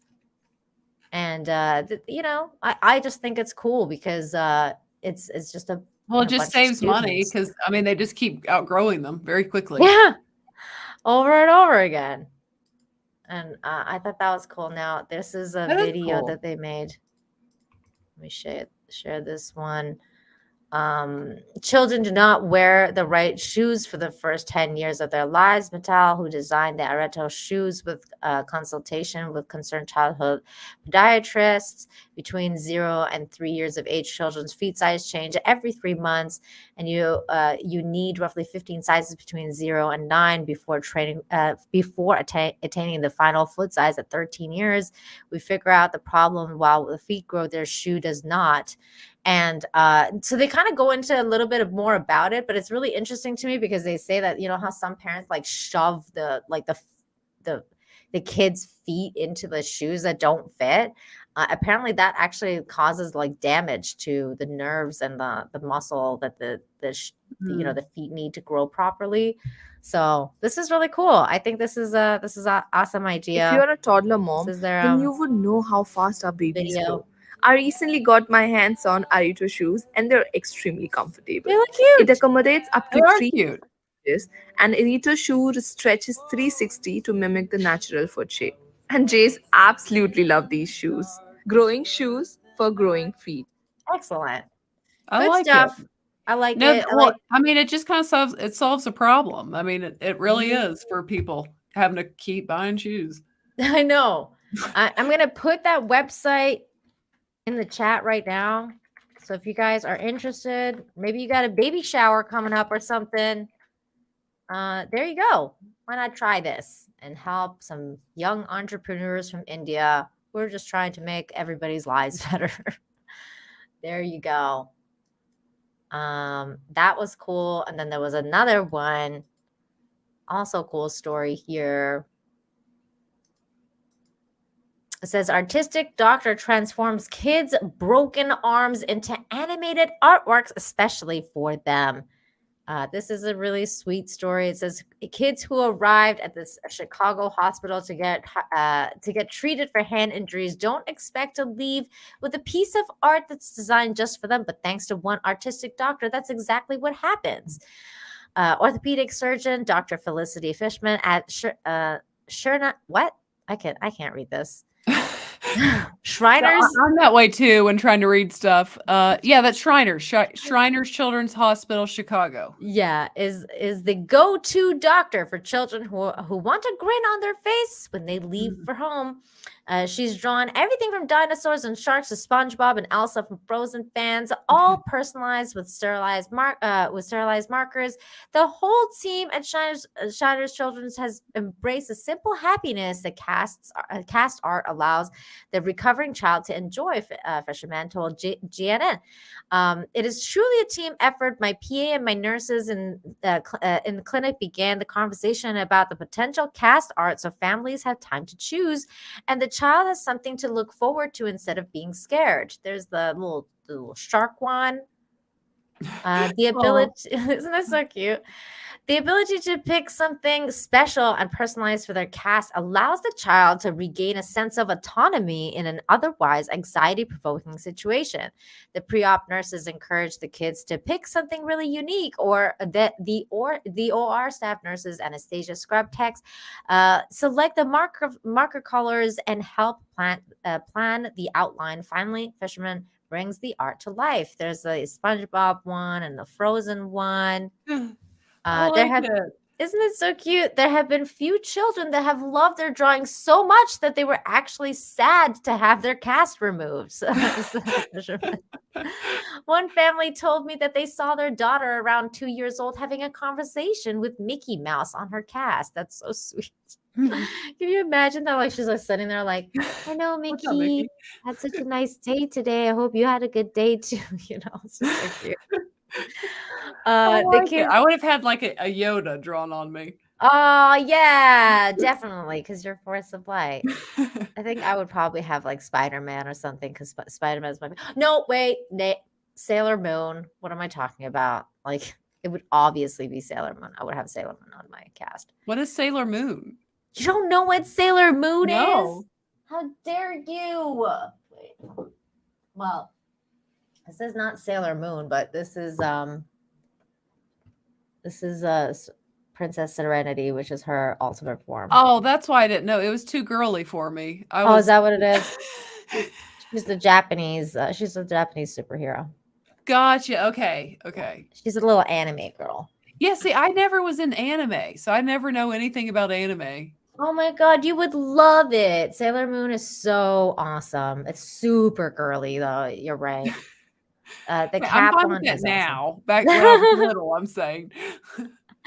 I think you would love it now, like if you watched it. I was like one of those kids that they would have tried to put like on hormone blockers. Oh my god.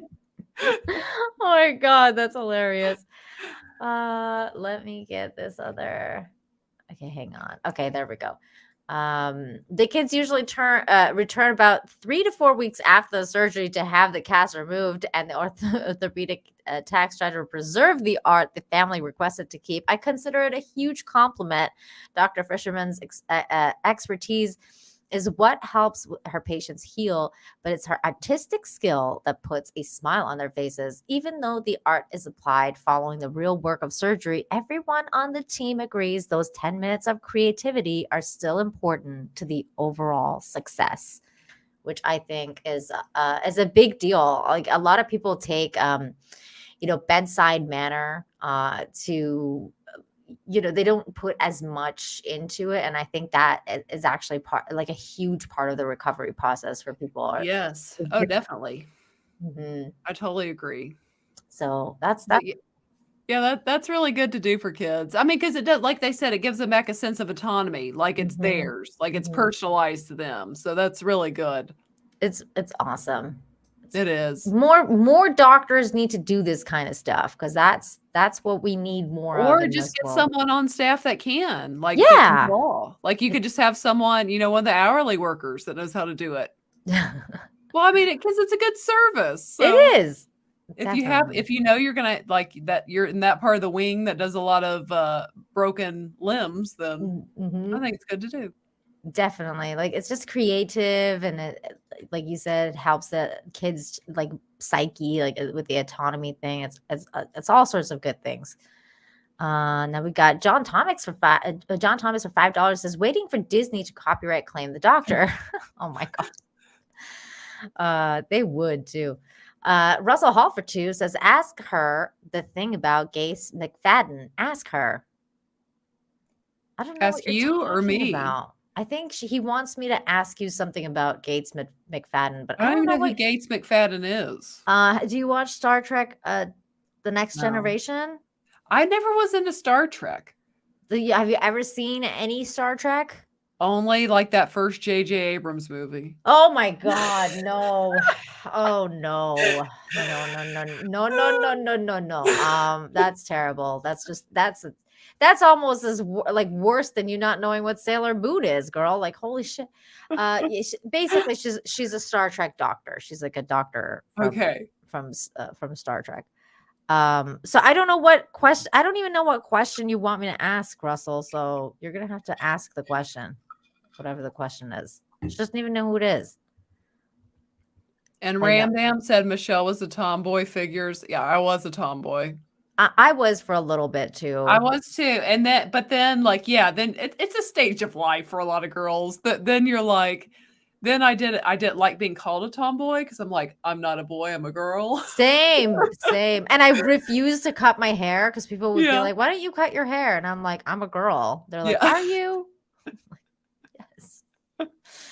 It's like, actually, yes. I am. Okay, next story. It's always funny when giant animals walk into buildings, and that's exactly what happened here. A moose walked into an Alaskan building, Alaska hospital for lunch, or maybe to get a PET scan, because it was a cancer center. Oh, so they walked in. I mean, it's like, what do you do in this situation? This is what you do.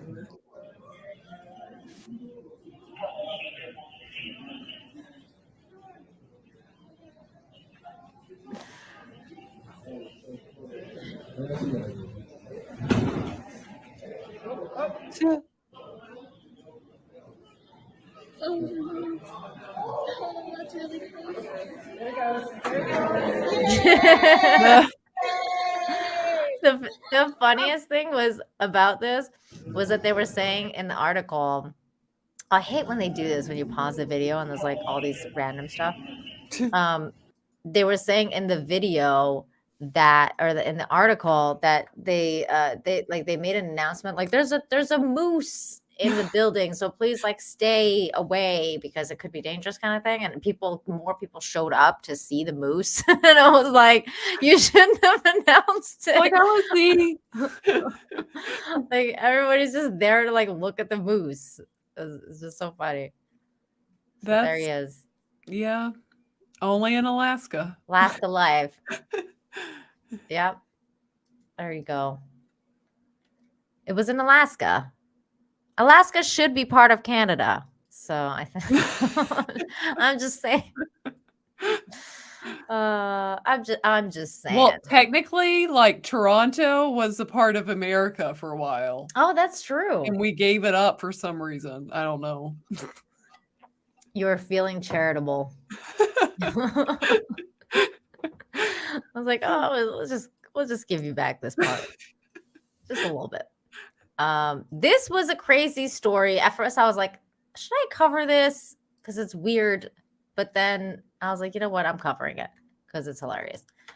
So a male bald eagle that was trying to hatch a rock has been given a chick to raise.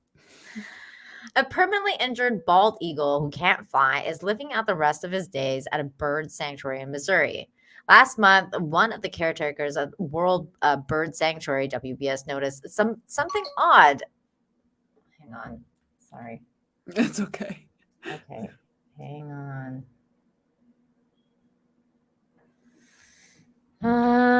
My mom just told me you weren't a tomboy. You just hated girls. Oh my God. That's You're like, thanks for that, mother. Yeah, thank you. Oh, you know she's watching. Yeah. Hi, Mom. Hi. Hello, Nina's mother.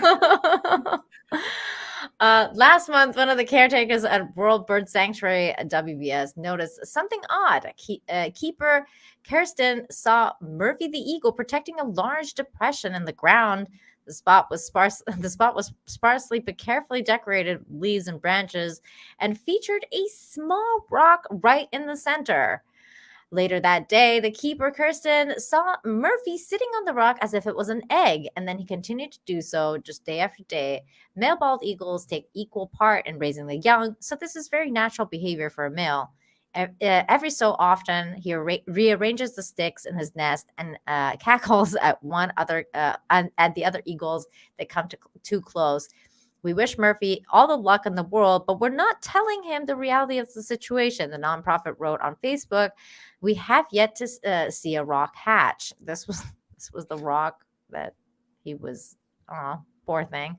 Many viewers have assumed that Murphy is lonely and needs a mate, but the sanctuary keepers insisted that he's choosing to do this on his own. Murphy is not lonely. He is housed with 4 other bald eagles, 2 males and 2 females, WBS said. He is not welcoming help with his nest, nor is he seeking it. He's an independent eagle. Leave him alone. He has not chosen a mate, so he is very clearly wants to do this on his own. He does not want anything real eggs, but his rock. Eventually, he will get bored and abandon it, but we love watching him care for it now. No need to feel bad for him. He's perfectly content and very spoiled. Last week, an eagle nest containing 2 chicks near St.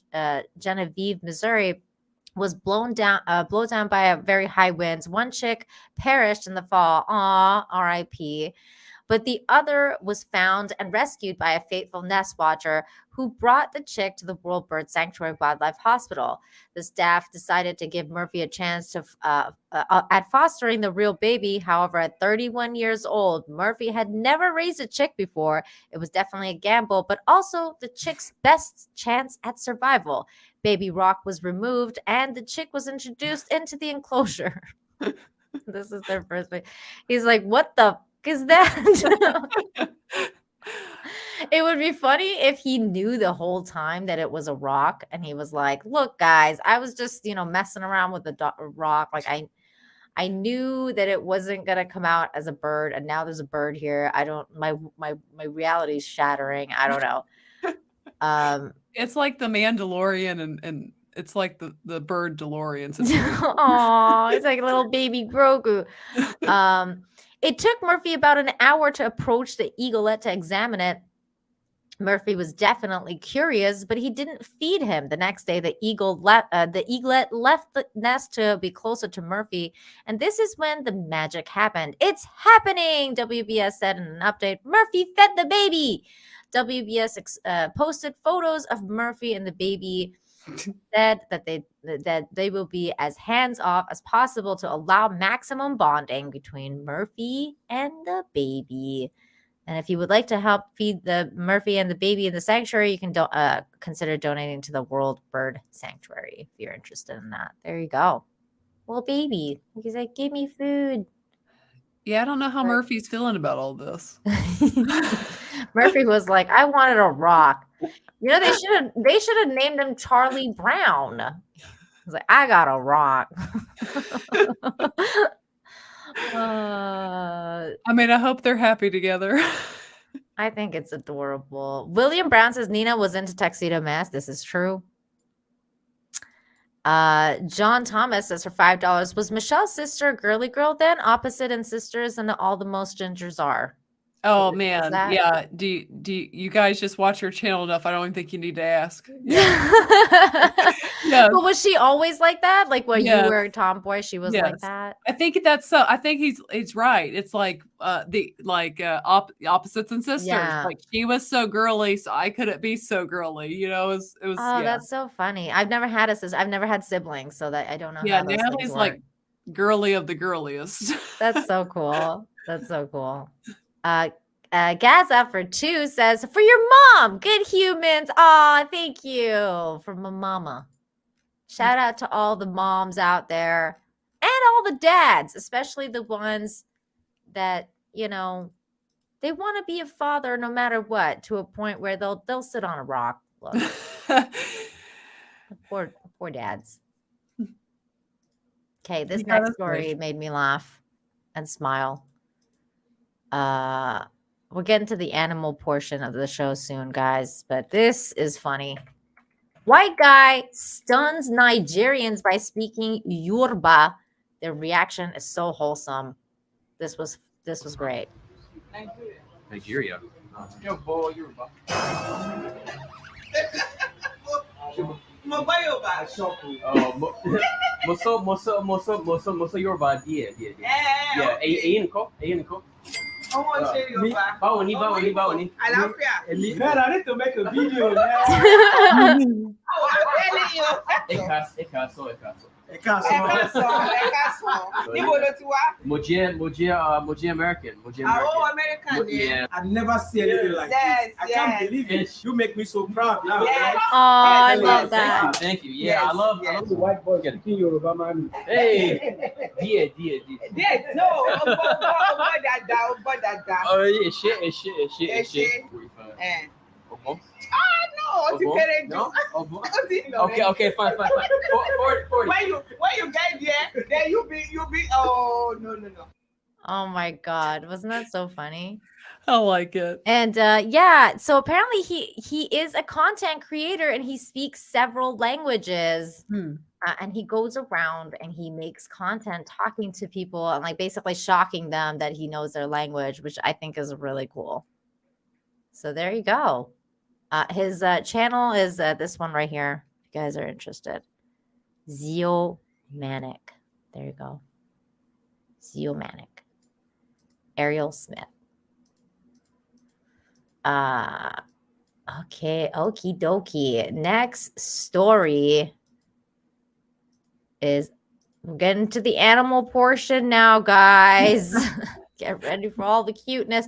Dramatic husky at pet groomers goes viral. Dude, this was hilarious. Also, guys, if you have pets watching, sound alert, because this is going to be a lot of look, he's a dramatic husky, okay?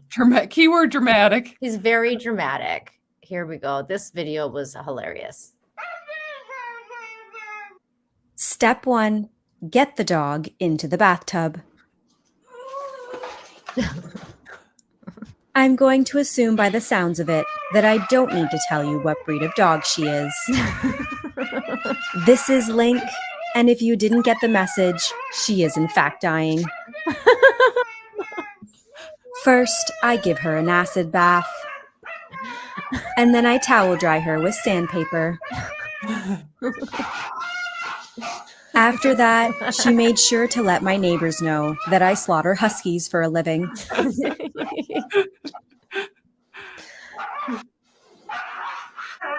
Despite all the drama, clipping her nails and shaving out her paw pads was okay.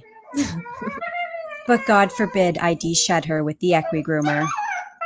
She leaves me a generous tip, and now she's just happy to know that she's still alive. Are huskies like known for being whiny? Yeah, they like Okay. cry a lot. That's what Okay. they're known for, is that they speak and they talk and they're like, ah, like they get really loud and high pitched. And huskies are special. This is true. They're very cute. They're very cute. I like how the video, The way she said it, that was pretty funny. that was great. This one was so impressive. I was like, how in the world? Like, dogs are so cool. But watch this. This dog is doing squats with his owner. Oh my gosh.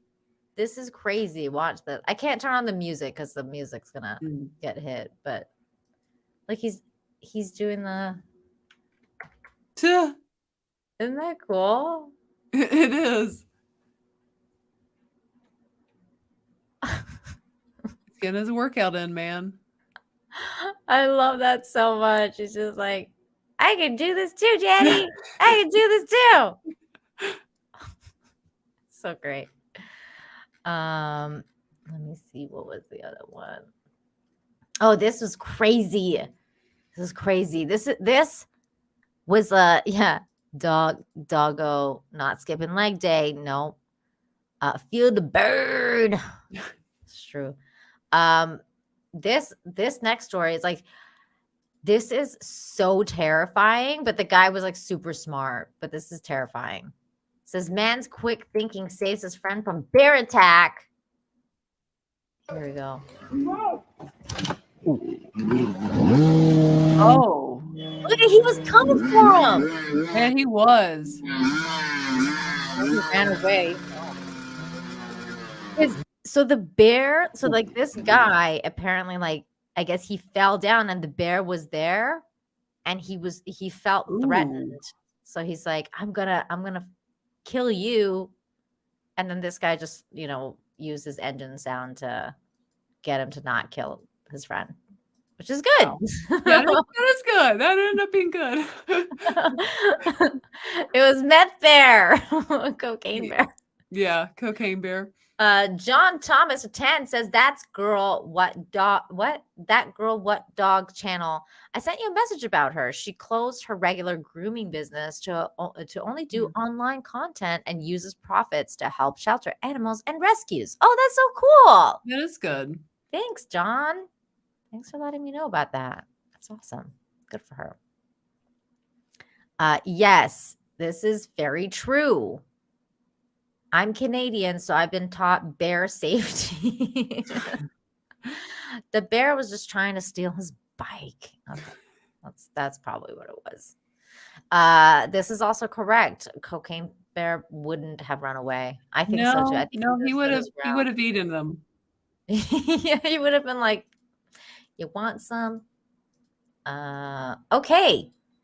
We're now going to go into the animal portion of the show. The show's definitely ran really late, so we're gonna just watch a couple, and then we're gonna call it. But here we go. Let's get into some cute animals videos. Here we go. Like this little baby. It's a baby with a baby. That's too cute. Baby deers are so cute. Oh my God, they're adorable. I've seen one that close. I pet one like that. It's so cute. Aww. Protect little Bambies. That's freaking adorable. That is adorable. Here's another cat. Cats and dogs just hanging out. Just That's a little breaking kitten. breaking the narrative that cats and dogs don't get no, along. Do you have cats and dogs? I don't, but I grew up with cats and dogs, and they always got along just fine. I've never had like dogs, but I've always been a cat person, and cats are Now, usually awesome. they often get along. My parents now have kind of the cat's kind of contrary. Sometimes he likes to dominate the dogs, but Oh my. yeah, he likes to give a little smack occasionally when he walks by for no reason. That's kind of funny. Here's another one. This is sent in by Fuzzy Dice. These construction workers filled a kid's toy truck with dirt to make his day. That's so sweet.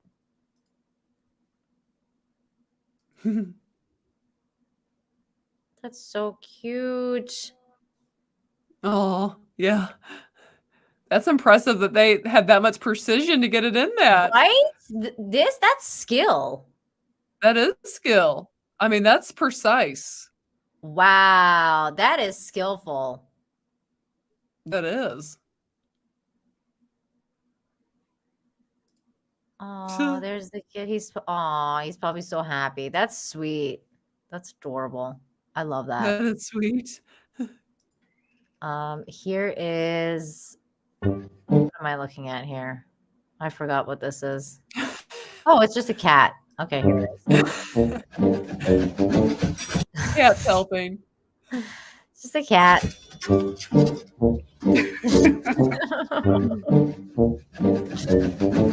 I love cats. Yeah, Look at that's this where you cat. need Natalie. Natalie has 4. She loves cats. Oh, I have only one. Well, Natalie's got 4. Wow, that's incredible. What? I've never seen a dog this happy before, says this person. Oh my god. Oh, look how happy he is.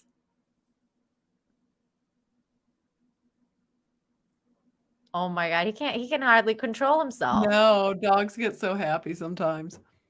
Oh, I just love that. To be this happy. I just love it. Here is this is just cute. Just some cuteness. This is adorable. A freaking red panda giving you flowers. I mean, how is this even reality? I don't know. This is like a freaking Disney movie IRL. That's cute. Oh, they're so cute. Here's actual pandas playing in the snow.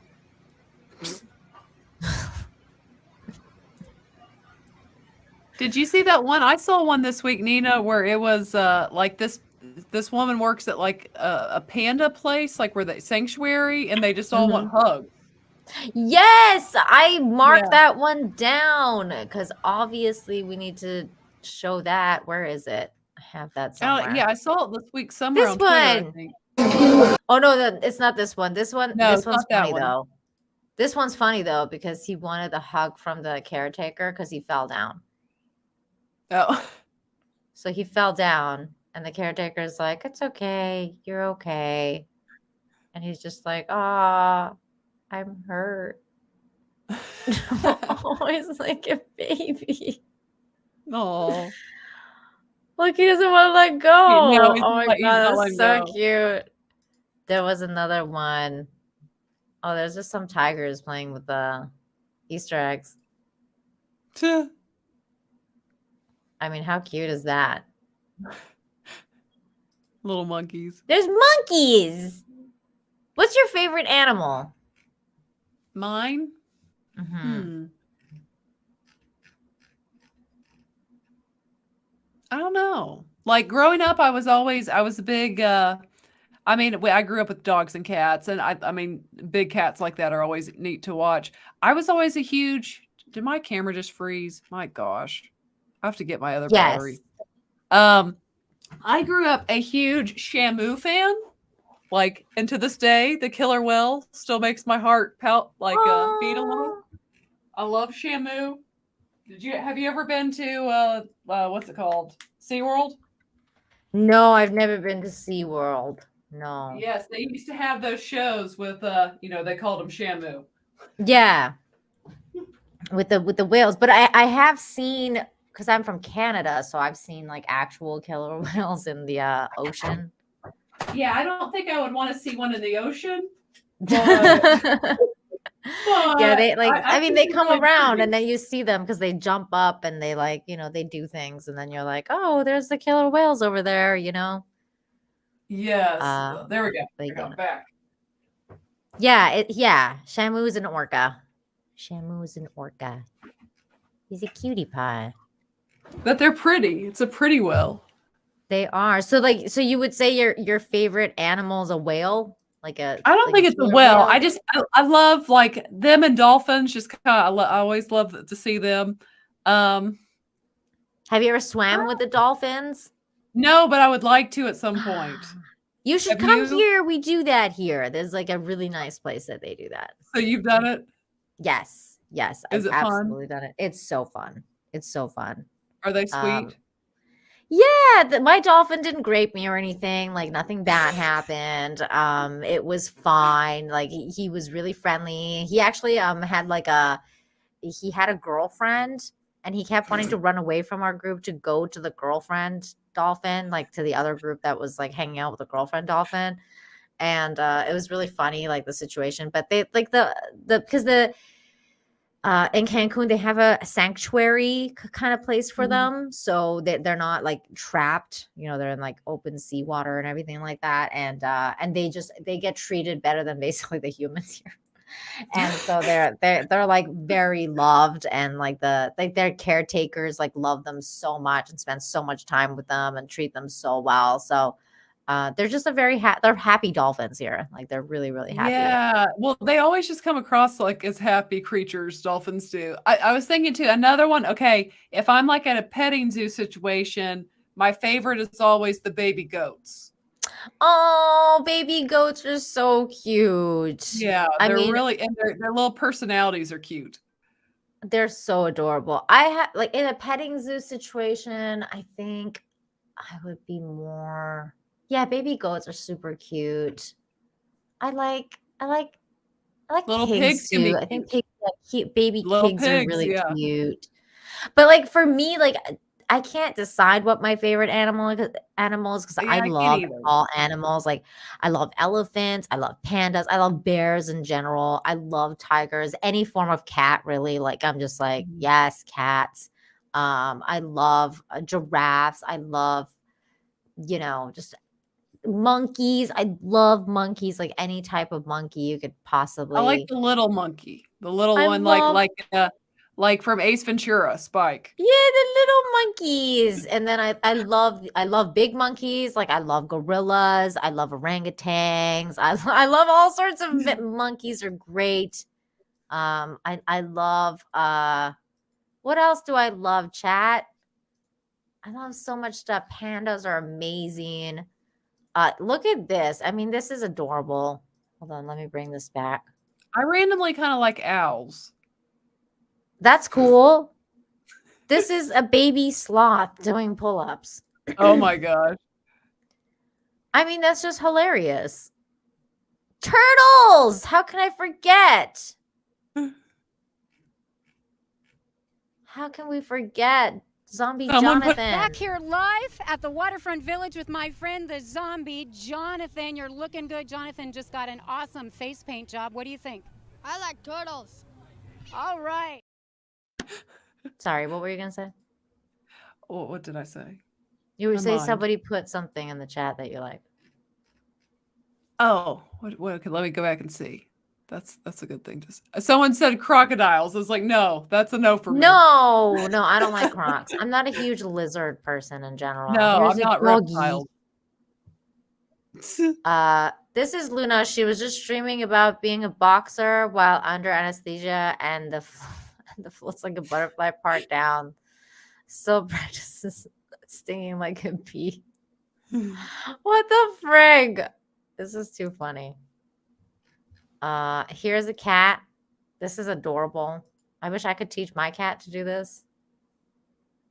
Yeah. Like, how is this even happening?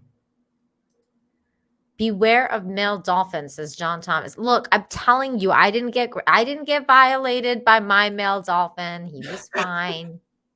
Are they kind of known for doing stuff or what? Yes, What? yes, they're Really? definitely known. Yeah, they're definitely known because they're mammals. They have parts. So, I And mean, they're- do you recommend to swim with the female dolphins? Well, the place that you go, like especially like here, they don't really give you a choice. So you're kind of like stuck with whatever you get. But I mean, if you watch like I don't know if you've ever heard of King of the Hill, but Yes. there's an episode where Hank gets raped by a dolphin. That's like based on an actual thing that happened to someone. So that is I highly recommend you watch that episode because it's really funny. But it's just one of those things. Here's a baby elephant just doing baby elephant things. Oh. It's time for a bath. This is how I feel every day in Cancun. I'm just like, where's my pool that I can get into? Because it's too hot. Somebody rescue me. God damn it. Oh my God. It's already been 2 hours. We've been talking for so long. Michelle, thank you so much for joining me today. You've been an absolute awesome person to have here. And of course, thank you so much to your sister for coming and hanging out with us. That was a really good surprise. Thank you. Yes. Well, thank you for having me. It's been like I just thought of it when I came on. It's been a year since I've been on, a little over a year. Since I've been on. Wow. Well, we're gonna have to make sure that you come back sooner this next time. Like, please come back anytime, especially for the Friday shows. You're welcome anytime. Anytime. Just be like, yo, I want to come back on. And I'll be like, yes, let's go. So you guys are awesome, but tell everyone in the chat where they can find you and what you got coming up next. Yes. Well, you can find me at Force Flight Entertainment on YouTube and also Instagram and Twitter. And let's see, what do we have next? Well, we're going to get edited our first time watching reaction to The Sixth Sense. That was fun. We had a lot of fun with that. And then also I'll be covering the finale of The Mandalorian. We'll see how that goes. Oh, God. So bless your heart. Oh, wow. It's been, it went from being like a favorite show of mine to kind of a chore. So, yeah. Oh, that sucks. That always sucks. I mean, I've given up on Disney Star Wars, but I understand that some people are enjoying at least The Mandalorian, and it's that sucks. That happened. This season, man, it's been tough. It's been really mediocre to bad. Like Disney Star Wars has been tough. It's been tough. It's been a rough go. Oh my God. Chat, you guys have been fantastic. Thank you so much for watching today. And of course, every day, thank you for all of your support. Special thank you to those of you who super chatted. If you gifted memberships, if you became a member, thank you, thank you, thank you. You guys have no idea what that means to me. That support means so much to me. And just being here, being in the chat, hanging out with us every week. You guys are awesome. So thank you again. And you know what? I'm probably going to play at some point today, Deranged Lunatic. I feel like I'm having withdrawal a little bit. So I'll probably be back to play some Conan. Otherwise, I will be back Monday on Toxic Femme. Force of Light. Possibly Flashcast on Saturday. Depends on how things go. I don't know. But we'll see.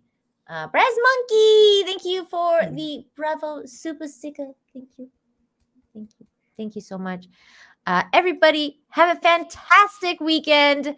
Make sure you practice empathy. Make sure you are kind to yourself. Be kind to one another. Be kind to yourselves. do all the good stuff. Be a good person. Be a good human. Be a force of light. Yes, be a force of light. And I will see you guys next time. Bye. See you guys.